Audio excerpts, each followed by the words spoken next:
욥기 강의 15번째 시간 시작하겠습니다.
기도드립니다. 아버지 하나님, 우리 안에 주님께서 계심을 알게 하옵소서.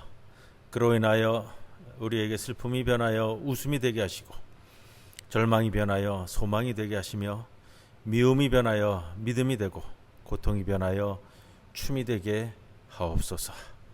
불편한 팔다리가 춤을 추고 강팍한 입술이 노래하며 주님 마련해 주신 하늘 잔치자리에 들어가게 하옵소서. 그날에는 어미보다 먼저 숨을 거둔 아들의 코에 호흡이 돌아오게 하시고, 아비보다 먼저 맥이 멈춘 딸의 가슴이 뛰게 하옵소서. 슬픔과 탄식으로 보냈던 이들을 기쁨과 웃음으로 맞이하게 하옵소서. 원수가 친구가 되고 적이 동지가 되어 한 집에서 뒹굴며 좋은 먹거리를 나누게 하옵소서. 그날에는 주님이 제 안에, 제가 주님 안에 있는 것을 알게 하옵소서. 예수님의 이름으로 기도드리옵나이다. 아멘. 찬송가 236장 함께 찬송드립니다.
세상 작별하고 모든 눈물 거두는 주의 영광 찬란하게 비칠 때 나를 구속하신 주를 기쁨으로 배우리. 새 예루살렘에서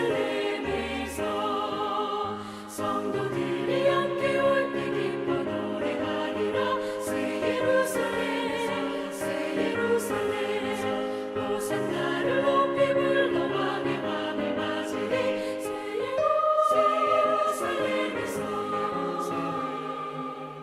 아름다운 그곳에서 구속받은 성도와 사랑하는 주님 만나 배울 때 주의 영광 노래하며 영원토록 살리라. 새 예루살렘에서 성도들이 함께 올 때 기뻐 노래하리라. 새 예루살렘 새 예루살렘 호산나를 높이 불러 왕의 왕을 맞으리.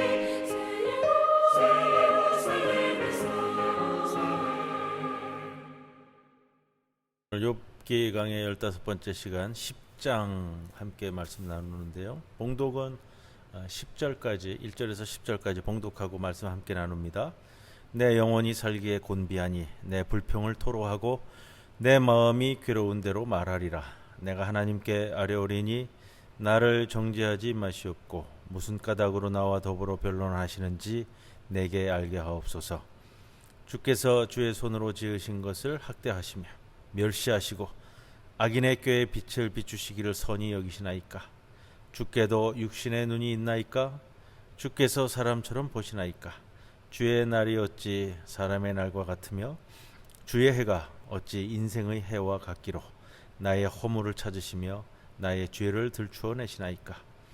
주께서는 내가 악하지 않은 줄을 아시나이다. 주의 손에서 나를 벗어나게 할 자도 없나이다. 주의 손으로 나를 빚으셨으며 만드셨는데 이제 나를 멸하시나이다. 기억하옵소서. 주께서 내 몸 지으시기를 흙을 뭉치듯 하셨거늘 다시 나를 티끌로 돌려보내려 하시나이까. 주께서 나를 젖과 같이 쏟으셨으며 엉긴 젖처럼 엉기게 하지 아니하셨나이까. 욥기 오늘 이제 10장입니다. 10장의 말씀을 함께 다 나누는데 오늘 15번째 시간이 되고요. 욥이 벌써 15번째 시간입니다. 10장은 욥의 세 친구 중에 두 번째 친구인 빌닷한테 하는 대답입니다. 근데 빌닷에 대한 답변을 하고 있지만 1인칭 시점에서 서술을 하고 있는 좀 독특한 모습이 보입니다. 영혼이 곤비하고 마음이 괴로워 불평을 토로할 수밖에 없어서 한다는 것으로 1절 말씀이 그렇게 이제 시작을 합니다.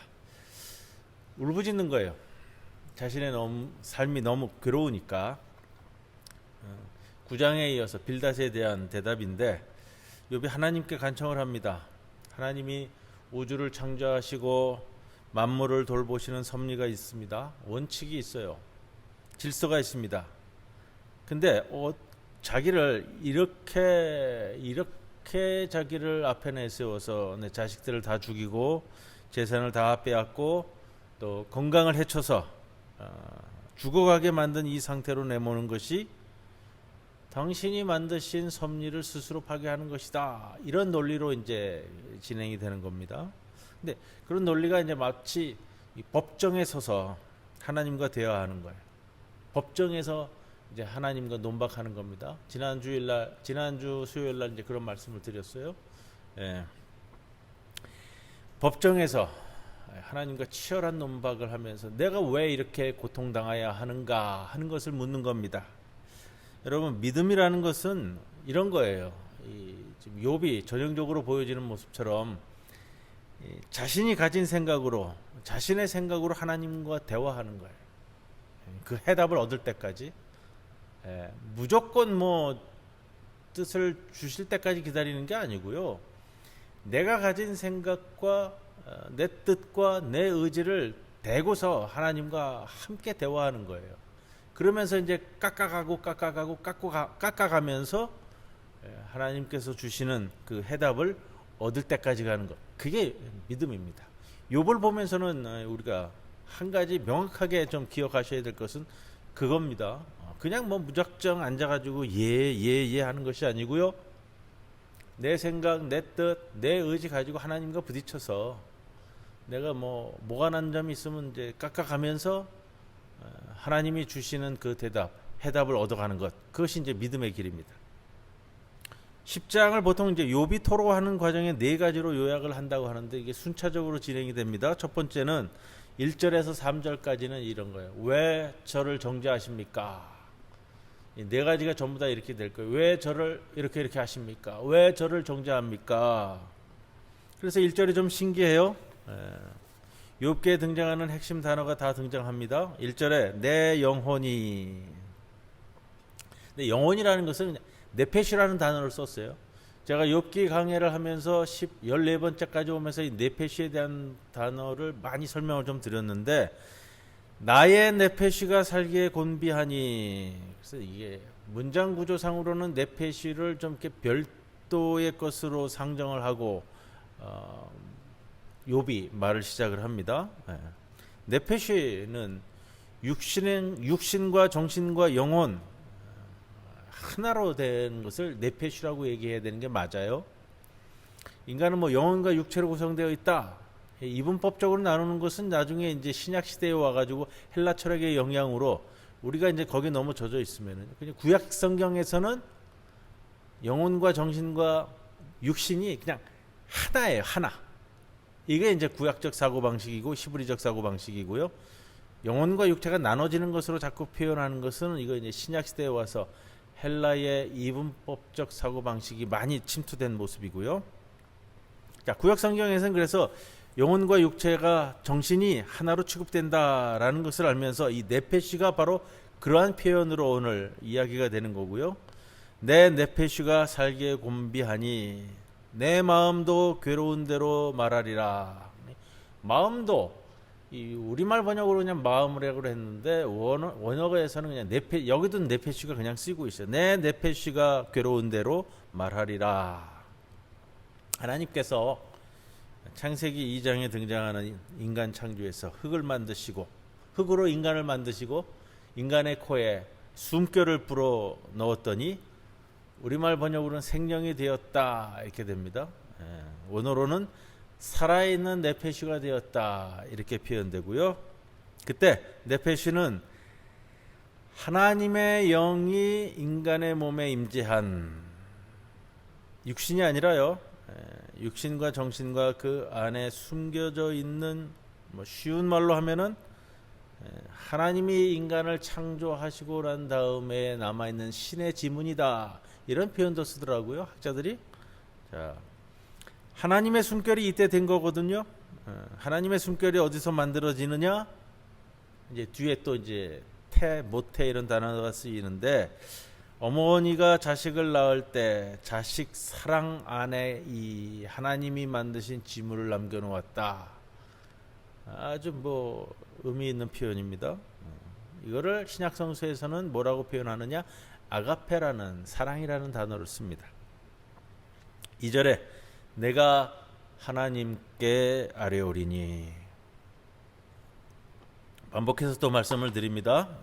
하나님을 이렇게 엘로아라는 단어를 썼어요. 엘로힘, 이건 우리가 자주 들었고요. 엘이라는 단어도 알고 야훼라는 단어도 아는데, 욥기에서는 엘로아라는 오래된 하나님의 명칭을 그대로 써요. 다른 데는 잘 등장하지 않습니다.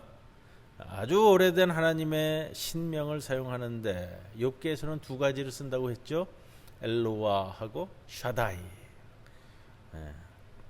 샤다이는 보통 그 전지전능하신 하나님, 이렇게 전능하신 하나님 이렇게 번역이 되는데, 샤다이는 원래의 뜻은 뭐라고 그랬죠? 기억나시죠? 산 위에 계신 하나님, 풍성하신 하나님, 이런 뜻이에요. 자, 엘로힘과 엘로하가 이제 비슷한 표현이니까 그냥 욥기에서도 우리 번역은 그냥 전부 다 하나님으로 번역을 했습니다. 근데 이 엘로하라는 하나님의 신명은, 하나님의 이름은 기원전 18세기에 등장한 아주 오래된 하나님의 명칭이다라는 말씀을 드렸습니다. 그래서 생각해 보는 게 그거예요. 우리 창세기 아브라함이 접했던 하나님의 명칭은 이 엘로하라는 이름으로 접하지 않았을까, 이렇게 생각을 하고요. 아무튼 내가 2절에 엘로하에게 말할 것이다. 나를 정죄하지 마십시오. 참 의미 있는 표현입니다. 하나님, 나를 정죄하지 마십시오. 왜 나를 정죄하십니까? 나를 범죄자 취급하지 마십시오. 내가 무슨 일로 나와 법정에서 하나님과 시비를 다투어야 해야 되는지 그 이유를 말씀해 주십시오. 모르겠습니다. 이게 뭐냐면요, 욥이 하나님께 자신의 무죄를 증명하기 위해서 그 세팅을 법정으로 옮겨온 거예요. 법정으로. 물론 이제 하나님께서 사탄과 이야기하면서 욥을 심판대에 세운 모습으로 시작을 합니다. 1장 1절에. 그리고 그때 사탄은 뭐라고 그랬어요? 악마가 아니고 이제 검사의 역할을 한다, 이렇게 말씀을 좀 드렸었는데, 실제로 법정으로 옮겨서 실제로 내가 무죄인지 유죄인지 한번 가려봅시다, 이렇게 되는 거고요. 그래서 3절에 당신이 손수 만드신 작품을 멸시하고 악인이 세운 계획을 좋게 보시나이까. 오늘 본문 말씀을 드리는데 성경을 옆에 두고서는 제가 몇 절입니다 하면 한번 눈으로 보시면서 오늘 말씀 진행을 해나가시면 좋습니다. 욥이 그 성격은 있는 거예요. 하나님이 나를 지으셨다, 이 개념은 명확하게 있는 거예요. 그래서 당신이 만드신 창조물이 나인데, 당신이 만든 창조물인 나 욥을 아무 죄도 없는데 압제하고 배척하면서, 의인 욥은 그렇게 하면서 악인들에게는 어찌하여 호의를 베푸십니까? 이렇게 되는 거죠. 나 도저히 이해할 수 없습니다, 이런 거는. 자, 이렇게 설명할 수 있습니다. 또 욥이 자신의 불행을 받아들일 수 없는, 자신의 이 곤비함, 곤고함을 받아들일 수 없는 것에는요, 자신이 맞닥뜨린 이 곤란함, 곤비함, 불행도 어려움이 있지만 다른 사람들을 봤을 때 특정하는 거예요.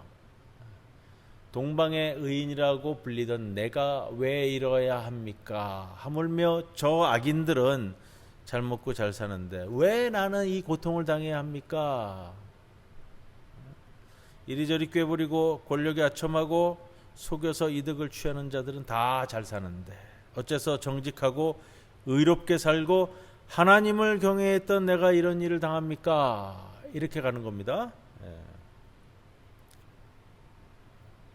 그래서 1절에서 3절까지가 하나님 왜 저를 정죄하십니까? 이 소제목을 달 수가 있습니다. 4절 이후에는 죄가 없는 나에게 이런 고통을 주시는 것이 하나님 인간의 눈처럼 좀 제대로 보고 계신 게 맞습니까? 이렇게 되는 거고요. 좀 비꼬서 얘기하는 것으로 보여져요.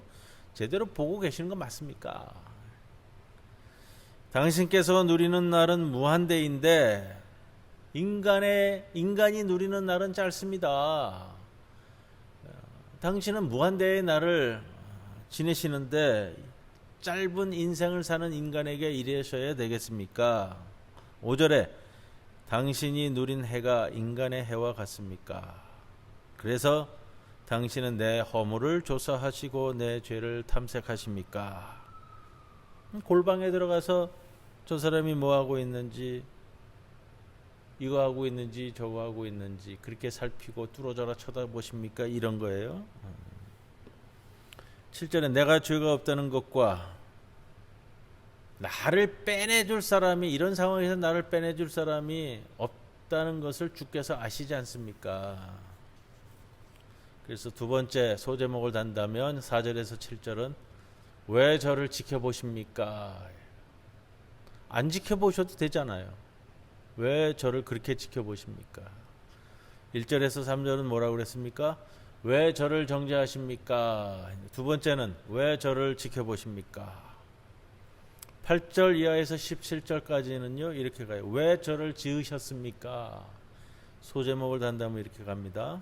8절에 당신은 나를 손수 빚으시고 나를 지으셨는데 만드셨는데 어째서 나에게 등을 돌리시고 멸망시키시려고 합니까? 왜 저를 지으셨습니까? 나를 창조하신 분이 나에게서 모든 것을 빼앗으려고 하시는데 이해가 안 됩니다. 창세기 2장 7절에 우주 창조 때에 인간 창조, 동물 창조에서 하나님이 유일하게 손으로 창조한 창조물이 인간이에요. 다른 거는 뭘로 창조하셨죠? 말씀으로. 9절에 손수 자신의 흙으로 창조한 동물은 인간밖에 없는데 어째서 당신은 나를 티끌로 돌아가게 하십니까? 이 티끌이라는 히브리 단어가 아파르라는 말이에요. 아파르. 왜 티끌 먼지로 돌아가게 하십니까? 히브리어의 흙이라는 단어가 두 가지가 있어요. 아파르라는 이 이제 티끌 먼지, 일반적인 흙을 얘기하고요. 그다음에 아다마라는 단어가 있는데 아다마가에서 아담이 나오는 거예요. 인간이 나오는 거예요. 아다마는 좀 이렇게 붉은 흙을 이야기하는 것 같아요. 우리식으로 얘기하면 황토예요. 황토. 기원전 2500년 전에도 황토가 좋은 것 같아요. 홍토로 인간을 지으셨다. 이렇게 됩니다. 오늘 이제 흙을 뭉치듯 이렇게 되어 있죠. 9절에 흙을 뭉치듯 하셨거늘 다시 나를 티끌로 돌려보내려 하시나이까. 흙을 뭉치듯은 호메르라는 단어를 쓰고 있는데 이게 이제 아다마에서 온 단어고요. 뒤에 이제 티끌이라는 것은 이제 아파르라는 단어를 쓰고 있어요. 창세기 2장 7절의 인간 창조의 장면을 보면은 아파르로 아담을 만들었다 이렇게 되어 있어요. 그래서 아파르 일반적인 흙, 먼지, 티끌로 붉은 아담을 만드셨다 이렇게 뜻도 되는데 아시리아어로 이 아담은 아다무라는 표현도 되는 것 같아요. 아다무. 이게 무슨 뜻이냐면 짓다, 만들다라는 뜻인데 그래서 아담을 지음받은 존재 이렇게 표현되어지기도 합니다. 그래서 해석이 여러 가지예요. 10절에 주께서 나를 젖과 같이 쏟으셨다. 표현이 어렵잖아요. 주께서 나를 젖과 같이 쏟으셨다. 이게 무슨 뜻일까? 이게 욥이 아버지의 힘에 의해서 이제 수정되는 과정을 고대 사회 때 이런 표현을 썼던 것 같아요. 이제 찾아보니까 그렇게 표현하는데, 그리고 나를 우유처럼 부으시고 치즈처럼 엉기게 만드셨다. 뭐 이런 표현도 다 고대 근동 지역에서 뭐라 그럴까요? 사람이 이제 수정돼 가지고 인간이 만들어지는 그 과정에 대한 표현을, 아무래도 이제 유목민이기 때문에 이제 이런 표현을 들어서 인간이 만들어지는 거, 어머니의 자궁 안에서, 태 안에서 만들어지는 과정에 대해서 이런 식 표현을 썼던 것 같습니다. 그리고 이제 살과 가죽으로 나를 입히시며 뼈와 근육을 엮어서 내 몸을 몸소 만드셨는데, 12절 보세요. 12절에 욥이 하고 싶은 핵심 단어들이 다 등장을 하는 거예요. 저에게 생명과 은혜를 주시고 내 영을 지켰나이다. 생명과 은혜를 주시고 내 영을 지켰다. 내 영은 이게 루하라는 단어를 써요. 숨결인데, 하나님의 숨결을 얘기할 때 보통 이 루하라는 단어를 쓰거든요. 근데 이게 이제 영으로 번역이 됐어요. 그래서 조금 의미가 애매해지는데, 하나님의 숨결, 내 안에 부어주신 그거를 이야기하고요. 생명과 은혜를 주셨다 하는데, 은혜는 헤세드라는 단어를 쓰고 있습니다. 헤세드라는 단어는 앞에서 제가 몇 번 말씀을 드렸는데, 자비, 또 뭐예요? 긍휼, 연민, 이렇게 표현되는 거예요. 사랑인데, 사랑으로 오늘 본문에서는 사랑으로 표현하는 게 맞습니다만, 사랑도 어떤 사랑이냐? 변치 않는 사랑, 영원한 사랑을 이야기할 때 이 헤세드라는 단어의 의미를 가지고 있어요. 영어 번역으로도 변치 않는 사랑이라고, 헤세드가 나오면 변치 않는 사랑이라고 이렇게 번역을 해서 나가더라고요. 유대인들한테 시랍 히브리어에서 사랑을 뜻하는 단어는 보통 세 가지라고 얘기해요. 하나는 우리 일반적인 남녀간의 사랑, 아하바라는 단어를 쓰는데, 뭐 단어를 뭐 다 기억하지 않으셔도 좋습니다. 남녀간의 사랑은 이 소유를 전제로 합니다. 그래서 남녀간의 사랑은 소유를 목적으로 하고 전부 소유하려고 하기 때문에 잘 깨진다는 거예요. 두 번째 사랑은 동성간의 사랑인데, 이제 우정을 얘기하는 거예요. 우정은 좀처럼 깨지지 않는데요. 바타라는 단어를 쓰는데, 왜냐? 우정은 소유를 목적으로 하지 않고 공유를 목적으로 한다고 그래요. 공유를. 그래서 두 번째 사랑을 이 바타라는 단어, 우정을 이야기합니다. 세 번째가 이 헤세드인데, 헤세드는 자기 희생적 사랑이고요, 변치 않는 사랑이고요, 어머니의 사랑을 이야기할 때 이 헤세드라는 단어를 쓰는 겁니다. 자, 13절부터는 욥이 계속 쫓기고 있습니다. 22절까지 그렇게 말하는데, 그래서 이제 하나님께 말씀드리는 거예요. 당신은 마음속에 이 생각을 숨기셨습니다. 나는 이것이 당신이 숨긴 계획이라는 사실도 압니다. 내 고통이, 이 까닭없이 오는 고통이 이해되지 않습니다. 이렇게 말하는 거예요. 내가 죄를 지으면 당신은 금방 알아차리시고, 내가 잘못하면 면제해 주시지도 않습니다. 그냥 넘어가는 법이 없다는 거예요. 그러니 내가 의롭다 할지라도 내가 어떻게 머리를 들겠습니까? 하나님, 내가 사회적으로 무리를 일으킨 적이 있습니까? 그냥 나는 수치로 가득 차 있습니다. 나의 고통을 알아주십시오.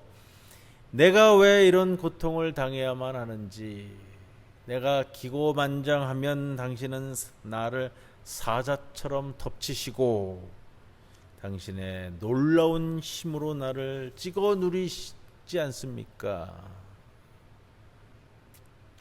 욥이 한탄을 하죠. 17절의 표현은 또 법정 용어를 써서 씁니다.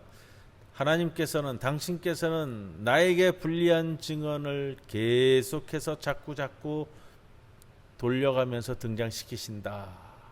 법정 싸움인데 나에게 불리한 증인들을 계속 바꿔가면서 등장시키신다라는 거예요. 나를 창조하신 하나님이 나를 이렇게까지 하시는데 정말로 하나님 왜 나를 이렇게 지으셨습니까? 이렇게까지 하면서 나를 이렇게 어렵게 하는데. 그리고 18절부터 이하에는 그러니 왜 저를 죽이시지 않습니까? 차라리 죽이시죠. 18절이 중심 구절입니다. 18절 표현 참 좋은데, 주께서 나를 태에서 나오게 하셨음은 어찌함입니까? 그렇지 아니하셨다라면 내가 기운이 끊어져 아무 눈에도 보이지 아니하였을 것이라. 왜 나를 태에서 나오게 했습니까? 차라리 태에서 죽었으면 아무에게도 보이지 않고 그냥 죽음의 자리로 가버리는데요. 이 태라는 것은 한번 말씀을 드렸습니다. 레헴이라는 단어를 쓰는데요. 이 레헴이라는 단어에서 자비와 긍휼과 연민이 나오는 단어 표현이에요. 자, 이 빌닷은 그 당시에 철학자였어요. 빌닷의 질문에 대한 9장에서 한번 대답했고 10장을 한번 또 대답을 하는데, 세상의 철학자라고 일컬어지는 빌닷, 세상의 원칙을 가지고 원리를 가지고 욥을 공격을 했습니다. 네가 잘못을 했기 때문에 이렇게 고통을 받는데 네가 잘못하지 않았다고 주장하는 게 옳으냐. 인과응보적 신학에 대한 욥의 계속되는 이 반박이에요. 반박. 이게 욥이 그 친구들과의 대화를 통해서 이제 38장까지 가면서 점차적으로 어떻게 발전해 가는가를 우리가 봐야 됩니다. 참 세밀하게 움직인다고 하는데 이게 잘 안 보여요. 그러나 이제 지금 두 번째 친구인 빌닷의 두 번째 대답의 장까지 왔는데도 조금씩 더 이렇게 업그레이드 되는 것 같으면서도 참 눈치채기가 어렵습니다. 왜냐하면 38장 이후에 가야 이제 하나님이 등장하시거든요. 욥이 아마 점차적으로 생각이 바뀔 겁니다. 38장까지 가려면 아직 멀리 가야 돼요. 그리고 20절에 내가 살 날도 얼마 남지 않은 것이 아닙니까? 20절에서 멈추십시오. 저를 가만히 좀 놔두십시오. 나 좀 가만히 놔두세요. 잠시만 좀 가만히 내버려 두세요. 잠시라도 평안히 눕고 싶습니다. 돌아오지 못할 땅으로 가기 전에 잠시만이라도 쉬게 해주세요. 죽을 것 같은 거예요, 정말. 죽을 것 같은 마음을 이해해야 됩니다. 근데 죽을 것 같은 상황인데도 계속해서 나를 이렇게 몰아치시니 잠시만이라도 나를 좀 쉬게 해주십시오 라는 이야기까지 지금 나오는 거고요. 중요한 사상이라고 지난번에 한번 말씀드렸는데, 돌아오지 못할 땅, 음부라고 번역이 되었는데 우리말로 구약 성경에서요, 셰올, 스올 이렇게 번역이 됐습니다. 죽으면 내려가는 땅, 죽으면 땅 아래로 내려가서 다시 돌아오지 못한다는 고대인들의 사고방식이에요. 천국과 지옥으로 가는 거, 이거는 이제 신약시대 넘어와야 정립되는 개념이고요. 자, 죽으면 세월로 내려가, 쉐올, 스올, 음부로 내려가 돌아오지 못하는 겁니다. 내세와 부활 사상은 이 신약시대로 넘어와야 제대로 정립이 됩니다. 구약시대에는 이 내세와 부활에 대한 사상이 좀 약해요. 자, 이제 욥이 그래도 이런 내용을 보면 점점점 이렇게 강도를 좀 높여간다라는 모습도 볼 수가 있고요. 그렇게 이제 38장까지 갈 거예요. 뒤에 가야 하나님이 등장하기 때문에 그렇습니다. 조금 정리를 해드릴게요. 오늘 1절에서 3절까지는 왜 저를 정죄하십니까? 이런 내용이고요. 두 번째 4절에서 7절까지는 왜 저를 지켜보십니까? 8절에서 17절은 왜 저를 지으셨습니까? 18절에서 22절은 그거죠. 하나님 왜 저를 죽이지 않습니까? 차라리 돌아오지 못할 땅으로 가는 게 낫지 않습니까? 이렇게 되는 겁니다. 이거를 묶어서 한 문장으로 표현하면 이렇게 될 것 같아요. 이 한 문장이 응축될 것 같은데, 자, 이겁니다. 지금 10장까지 오면서 욥이 하나님께 울부짖는 가장 큰 이 한 문장의 표현이라고 한다. 하나님 왜 나를 죄인 취급합니까? 자, 인간은 모두 다 죄인이죠. 지금 그런 개념으로 가는 게 아니고요. 의인으로서 하나님께 부끄럽지 않은 삶을 살아온 이 의인 욥이, 정직한 욥이, 온전한 욥이 하나님께 지금 죄인 취급을 받는 거예요. 그것에 대한 이제 토로예요. 토로. 오늘 욥의 토로라고 제가 제목을 잡았는데, 자, 한 가지 생각해 볼 건 그거잖아요. 하나님이 의롭기 위해 인간이 죄인인 것은 아니지 않습니까? 이거예요. 하나님이 의롭게 위해서 인간이 모두가 죄인이 되어야만 하는 것은 아니지 않습니까? 서두에서 이런 말씀을 드렸습니다. 믿음은 하나님과 대화하는 거예요. 내가 생각하는 것과 내 의지와 내 뜻과 내 사고방식을 가지고 하나님과 끝까지 대화해서 해답을 찾아가는 길이에요. 이게 믿음의 길입니다. 오늘 여기까지 욥기 15번째 시간 함께 나누었습니다. 237장 찬송 드립니다.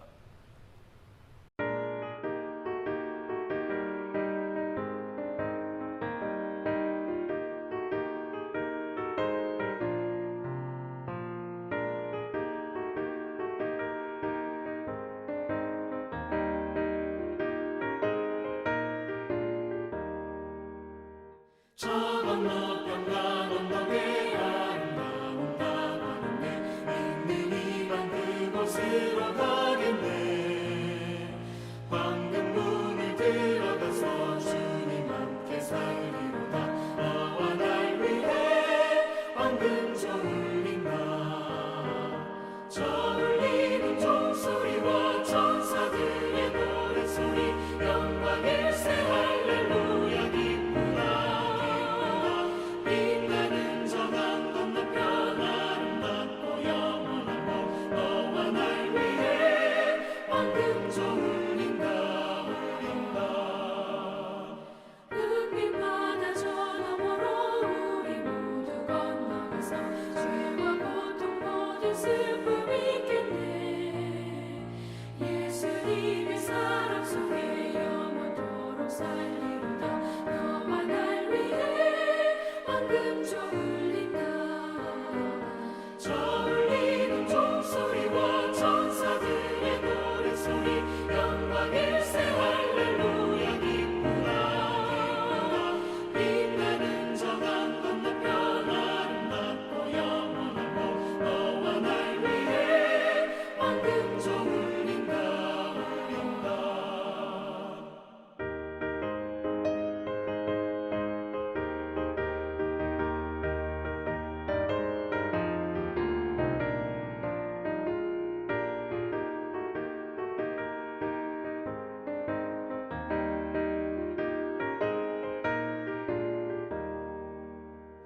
우리 일생다 지나고 주의 품에 편히 쉴 때 나의 영혼 자유함을 얻겠네. 괴로운 짐 모두 벗고 주와 함께 살리로다.